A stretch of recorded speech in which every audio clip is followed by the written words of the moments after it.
Hey everyone, Mitch coming in from the Commander's Core Studio. Welcome to the show.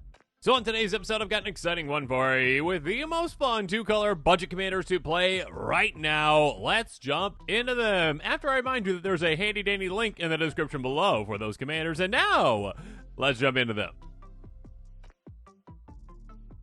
First up in Golgari, Belbe is an absolute powerhouse. That's right, Belbe Corrupted Observer, a 2/2 zombie elf for 2 mana in Golgari. Beginning of each player's post-combat main phase, the player adds colors for each of your opponents who lost life this turn. This is such a spicy commander, such a fun commander, one that, well, really can accelerate your game plan a ton with the right build. This is one where you go, turn 1, creature that can, well, maybe drain each opponent or ping each opponent when it swings, and then you go turn 2 Belbe, and then turn 3 all of a sudden with 1, 2, 3 lands, plus 6 mana, 3, opponents, 2 for each, essentially. That's, well, 9 mana in total on turn 3. I'm talking about dropping down some Eldrazi numbers. You drop down some absolutely massive, and yes, there's plenty of great budget-friendly Eldrazi out there. Annihilator 2, kind of Eldrazi that you just get out super early. Other giant, massive creatures that you can get out really early and just dominate the game right away. It is such a fun and unique commander, and one that, again, does encourage your opponents to attack, well, each other, again, because players get extra mana for your opponents losing life. It is such a fun, unique Golgari commander. Great one for budget. Get a lot of mana right away, really quick. Check it out. Pick it up. And speaking of dropping down big threats super fast, Jhoira of the Ghitu, a 2/2 human wizard for 3 mana, and is it? By paying 2, you exile a non-land card from your hand, put 4 time counters on it. If it doesn't have suspend, it gets suspend. Good for it. Basically, when you have suspend at the beginning of your upkeep, move a time counter from it. Last one's removed, you play it for free. If it's a creature, it gets haste. Essentially, you're kind of like delay casting a card, but again, for super cheap, just for 2 mana. So again, you got these giant powerhouse spells that are like 8, 9, 10 plus mana. And you're like, let's just, put this over here and just sit for a bit, okay? There's also other ways to remove those time counters, maybe to make this go even quicker, essentially. But yeah, just stashing up a bunch of giant spells and having them ready to go, it is so much fun. And again, in budget land, in the land of budget, where all the cards are, less than $8, at least for the decks that I build, essentially, there are a ton of great, amazing, high-end options for this commander where you can really take over a game. Apparently, there's a pattern here for the first couple of commanders. Let's move on to Rakdos with Akul the Unrepentant. I do not repent! That's all this creature, Scorpion, Dragon, Rogue says. That's a weird combination of things. Anyways, 5/5, Flying, Trample, Flample. Sacrifice 3 of the creatures. You may put a creature card from your hand on the battlefield. Activate only a sorcery, only once each turn. Such a crazy, powerful effect. Again, first of all, a 5/5 Flampler for just 4 mana. Yeah, that's just magic these days, right? It's like back in the day, they'd be like, well, okay, it costs 4 mana, it's a 5/5 Trampler, but with flying, and you have to sacrifice all of your other permanents. Yeah, these days it's like, no, that's not enough. Give it extra stuff. Let you sacrifice creatures to throw one onto the battlefield for free. Yeah, you can do so many cool things. I mean, basically, get down some, load to the ground, essentially, token creatures. Maybe some ones that actually want to get taken up that have some death triggers, or ones that you can keep getting back again and again and again and again. Some recursion creatures. And then all of a sudden just drop down again those massive, huge creatures out of your hand. Again, only sorcery speed, only once each turn. That's fine. It's going to be enough to just go, oh yeah, turn 2, play a ramp spell. Turn 3, get this out. And all of a sudden you're like, oh yeah, hey, massive creature coming out in absolutely no time. Check it out. Pick it up. Next up, Simic, we've got Arixmethes, Slumbering Isle, a 12/12 Kraken for 4 mana in Simic, like I said. Enters tap with 5 slumber counters on it. Oh, I'm sleepy. Has slumber counter on it, it's still a land. Okay, I'm sleepy. When you cast a spell, you may remove a slumber counter from it. No longer sleepy. Tap for 2 color, basically Simic colors. So this is one where basically, again, it is kind of the biggest creature on the board in waiting. It is not a creature to start off with, which actually can be a very, very, very good thing. Again, it's just, okay, 4 mana. It's basically a land that taps for 2. It is a guaranteed, essentially, explosive vegetation, basically, out of your command zone. So again, you go turn 2 ramp, turn 3 this, and all of a sudden on turn 4, you hit your land drop, and you've got 7 mana. Like clockwork. Basically, every single game, you've got so much more mana than your opponents because this is so incredibly consistent. And then, of course, again, because when you're casting those spells, and you may remove a slumber counter from it, may, again, being the key, You remove the first, second, third, and fourth, and then you keep the fifth one on there, and you just leave it until you are ready to go. Out of nowhere, again, the most opportune plays can happen with this one, where it's like, okay, someone wipes the board, and all of a sudden you're like, oh, okay, you wiped the board? All right, awesome. All right, yeah, end of your turn. I'll cast an instant. Okay, I'll remove that last slumber counter from it. And all of a sudden, it's my turn. I've got a 12-12 on the board with no blockers anywhere to take it out. Oh, and by the way, I probably have some ways to grant it double strike, ways to double its power, ways to one-shot KO opponents. Yeah, again, with commander damage, you literally just need to double up that power once, and that's all you need to do. Green is getting more and more ways to do that. Again, there are some double strike equipment, too, obviously, out there as well. But yeah, take out your opponents in absolutely no time. Such a fun, again, big mana commander. You can make a lot of other threats, of course, but also just a backup plan like, oh yeah, by the way, taking opponents out with this giant island that people literally live on. Have fun. Okay, next up, let's go in a different direction, though, with Orzhov, with King of the Oathbreakers, a 3/3 Spirit Noble flying for 4 mana, and Orzhov. Whenever it or another spirit you control becomes the target of a spell, it phases out, meaning that basically it's like, it's there, but it's not there, essentially. You know, it's like the original, you know, blink effect, essentially, but it's like, oh, it didn't leave, it's there.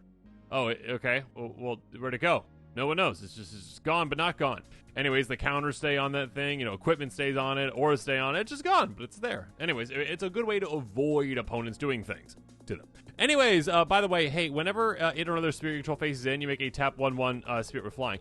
Amazing. Basically, you get a bunch of ways to just target all of your spirits, and you essentially double up your army again and again and again and again, on top of utilizing some incredible, well, aristocrat-style effects if you want those, of course, that's nice. Or, you know, maybe some anthem effects to make those evasive flyers even more, well, difficult in combat, more deadly in combat. Again, this commander can be so incredibly difficult to take out because you keep phasing it out again and again and again, phasing your army out again and again and again, and doubling them up every single time. Have fun, check it out, pick it up. Moving on, in Gruul, the commander with maybe the most fun commander name of all, Raggadragga, Goreguts boss. I love it. Raggadragga. A 4/4 human board for 4 mana in Gruul. Each creature controlled mana ability gets +2/+2. Whenever a creature controlled a mana ability attacks, untap it. Cool. But most importantly, whenever you cast a spell, if at least 7 mana was spent to cast an untapped target creature, it gets +7/+7 and gains trample till end of turn. Here's the thing about this one. It may look small, and your army might look small as well, but it is mighty because, well, yeah, you got your like little Mandorks out there and they get pumped. That's nice. It's a nice little effect. You can also attack aggressively with those creatures because you get to untap them, of course, so you can utilize them for mana in your second main phase. That being said, also, you're like, oh, yeah, I'm going to utilize a bunch of creatures that have a bunch of pump effects that, you know, maybe get them more mana, essentially. Or just creatures that give me a big amount of mana. Could be based on their power or just based on other factors as well. But yeah, tap for a ton of mana, maybe even like 7+ mana. And all of a sudden you cast a massive spell, maybe some giant X spells, and then you just untap that creature while pumping it as well. And of course, again, if it is one of those creatures that does have that effect that's like, hey, yeah, I tap based, you know, the amount of mana, you know, that I have based on my power, essentially. And you're like, oh, okay, now it's got 14 power. Okay, tap it again for 3 more mana. Oh, cool, cast another giant spell. Okay, untap it. Do it again. You see where this is going. Massive, bigger and bigger and bigger spells that can be absolutely giant effects, and you can just cast the biggest, funnest spells of all time. Check it out, pick it up. Moving on, Selesnya, Treebeard, Gracious Host, a 0/5 tree folk with Trample and Ward 2, so a little bit of protection there with the Ward 2. Enters the battlefield to make 2 foe tokens. Nice, cool food. So you could go food with this commander if you really want to. I mean, you could just blink this commander and make more and more food. That being said, the way that I would build around it, and the way that is super effective to build around it, hey, whenever you gain life, you get that many counters on target halfling or tree folk. You could go halfling tribal, you go tree folk tribal, or you could just go, hey, this is a giant tree that can become absolutely much more massive and one-shot players left and right like it's no one's business. Again, it's got some protection with that ward too. It's got trample to get damage through. And there are so many ways to, well, just gain absurd amounts of life like it's nothing. Again, any of those cards are like, hey, double up your life total. Yeah, those exist. Those exist a lot in Commander. I mean, there's a good amount of those that just basically gain an absurd amount of life. And you're like, okay, yeah, I double my life total, okay? Let's say I was at 40. I go to 80. oh, by the way, this gets 40 counters on it. Yeah, I'm going to swing in at an opponent, and if they've got no way to take it out, again, maybe they even have the Swords of Plowshares, but they don't have enough for the Ward too. Yeah, they're gone. They're not going to be able to block enough. They're just going to get taken out in absolutely no time. Other cards like Congregate that can instant speed, gain you an insane amount of life based on the number of creatures in play. You can do some crazy, crazy things with this one. It is so much fun. Gain life, smack opponents down, and just take them out in no time. Check it out. Pick it up. Next up, Vren the Relentless, a 3/4 Rat Rogue with Ward 2 for 4 mana in Dimir. If a creature opponent controls would die, exile instead. First of all, that's just a nice way to just deny opponents of things that they already want to do. Like, hey, yeah, get creatures back out of their graveyards. Or, again, have death triggers. Those no longer happen. Good for you. Beginning of each end step, create X 1/1 black rat creature tokens with. This creature gets +1 for each other rat you control, where X number of creatures opponents control that were exiled this turn. Basically, the more and more creatures that your opponents control that die, well, the sadder they're going to be because those are just gone permanently, and also the happier you're going to be because you get more rats that are also larger and larger based on the number of rats you have. This is a creature, well, hey, it just benefits you to control the board, decimate your opponent's armies, maybe utilizing a bunch of edict effects, essentially, because those don't really affect you all that much. You're like, yeah, I'll just sacrifice a tiny rat. I mean, it's a giant rat, but it's a tiny rat. Anyways, goodbye. And all of a sudden, you get more and more and more rats, making them larger and larger and larger. Such a fun and unique Dimir commander that can be built on the smallest of budgets. Check it out, pick it up. And speaking of the smallest of budgets, a commander that Wizards literally made a mistake on because they probably didn't really anticipate exactly how players would utilize this card, and by utilizing cards with it that are incredibly cheap and amazing, it's incredible. Hofri Ghostforge, a 4/5 Dwarf Cleric for 5 mana in Boros. Spirits you control get +1, have Trample and Haste. Nice! Whenever another non-token creature control dies, you exile it. If you do, you make a token that's a copy of that creature, except it's a spirit of other types, and it has, when it leaves the battlefield, return the exile card to your graveyard. Again, it says to your graveyard, which is the mistake that Wizards made because they maybe didn't anticipate that we're just going to focus on our opponent's graveyards. Our graveyards, their creatures, which then go back to their graveyard. So that's it's been errated ever since. You know, you don't just like steal your opponent's creatures and then like keep them in your graveyard. That'd be weird. Here's the thing, though. Threaten effects and sacrifice outlets. That's literally all you need to do with this commander. I mean, okay, also maybe utilize some creatures of your own that have some great ETBs that you can utilize, but still, being able to go, okay, threaten on your creature. Okay, any threatened effects, I should say, are basically, hey, I untap your creature, I gain control of it, it gets haste until a turn, and then I give it back, all right?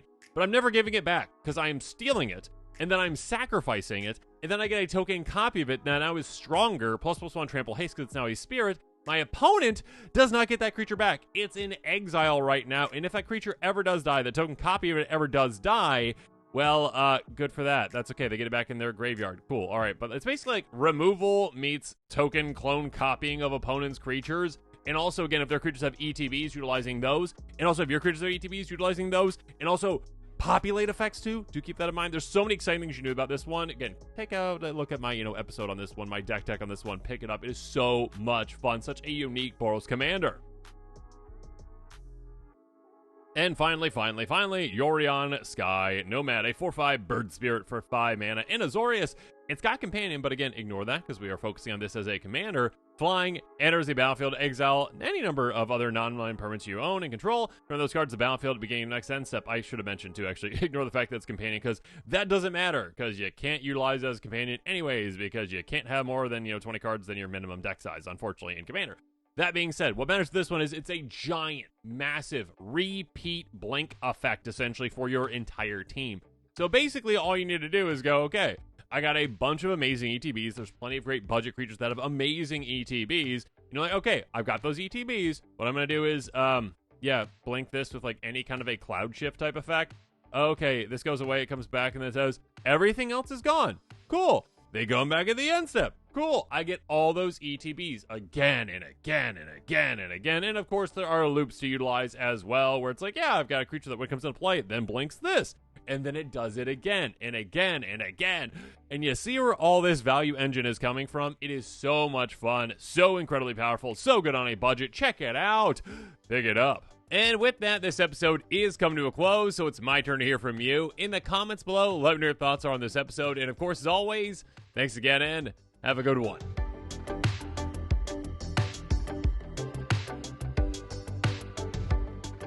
This show and episodes like this one are possible thanks to viewers like you. If you're looking for an easy way to help support this show, make sure that you like, share, and subscribe. Also, hit that bell notification icon so you don't miss any new episodes. You can also go check out our playmats and other merchandise at thecommandersquarters.com. Another easy way to support this show is with our TCG player affiliate links. So whether you're buying a deck or individual cards, you can use this general link right here or one in the description. And the final way that you can support this show is by supporting us directly by becoming a patron. There are many benefits to being a patron, and I truly couldn't do this without all of their support.